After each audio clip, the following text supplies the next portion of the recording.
The year is 1945. It's a very gloomy morning in Hiroshima.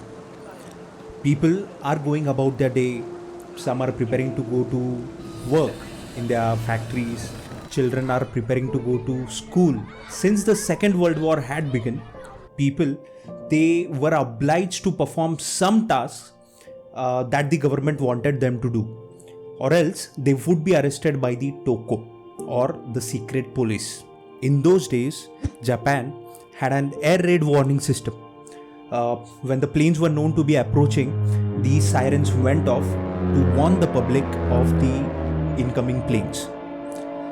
People even used to sleep with their clothes on so that when the air raid alarm sounded, the people they could escape immediately and wait in the air raid shelters for the bomber planes to leave. On that gloomy morning too, sirens went off, people ran for their lives.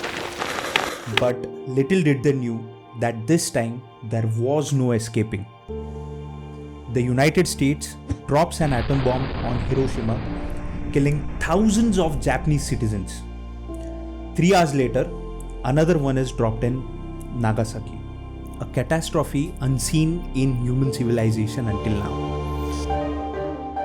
First record of the doom of Nagasaki, target for atom bomb number 2, is filmed from a super fortress many miles away. First in a test in the United States New Mexico desert, then 5,000 miles away at Hiroshima, and then again at Nagasaki, came the world-shaking explosions of the atomic bomb.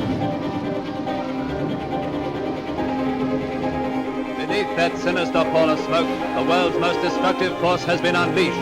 With what results we know only too well. Atom bomb number 2 is filmed from a super fortress many miles away. Then 5,000 miles away at Hiroshima, and then again at Nagasaki, came the world-shaking explosions of the atomic bomb.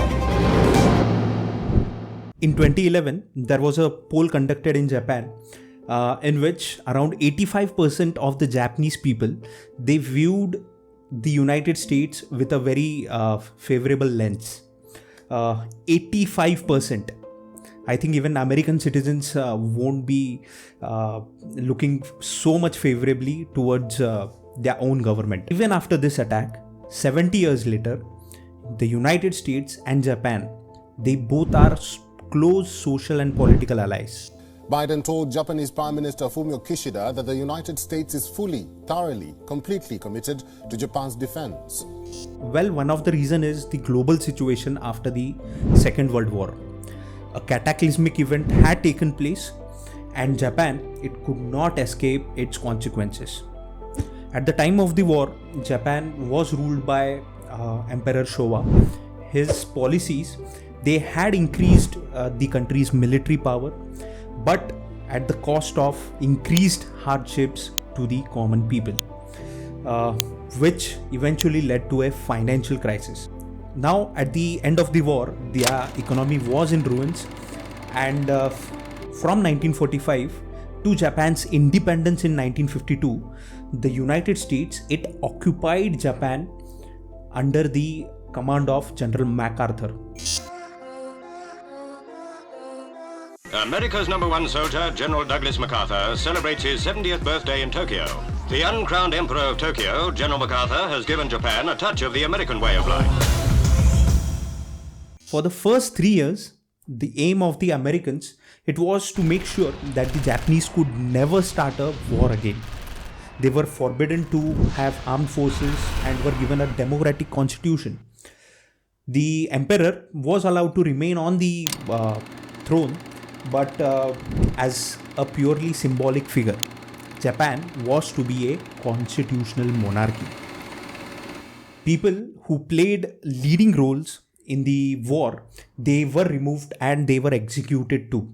In Tokyo, Hideki Tojo, the former Japanese premier and who was also the chief of the Kwantung Army, he is executed along with 6 other Japanese soldiers who were responsible for war crimes during the World War II.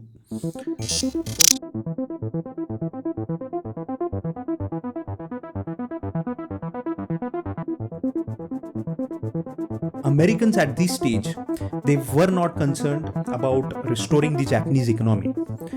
But gradually, around 1948, their attitude started to change. Why? Славная Красная Армия начала свой славный боевой путь от Сталинграда и закончила пресловутую банду немецких разбойников. One reason is how the Cold War was shaping up in East Europe. The USSR was spreading its territory towards Eastern Europe, and the United States, it was rather scared of the growing influence of USSR. And the other reason was much closer home. A radical communist, he had taken over one of Japan's neighbor. Mao Zedong had taken control over China. The Americans felt the need for a strong ally in the Southeast Asia, and they began to encourage the economic recovery of Japan. A treaty was signed between the Americans and the Japanese at San Francisco, and one of the clauses in that treaty was of the US withdrawing its troops from Japan. The San Francisco Peace Treaty brings to an end the state of war with Japan.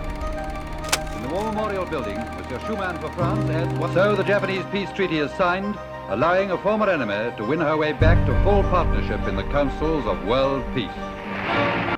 The other clause was of USA promoting growth and stability in Japan. They promoted new policies to help the Japanese economy, pushed for labor rights and labor unions, and they even dismantled the existing monopolies in the Japanese economy. And overall, they overhauled the education system. Also, they even introduced land reforms where the land was sold to the tenants at a very reasonable rate. Japan used to have big landlords, and from the landlords, the land was sold to the tenants. Also, free sharing of technologies was taking place, pushing Japan into eventually becoming a manufacturing giant.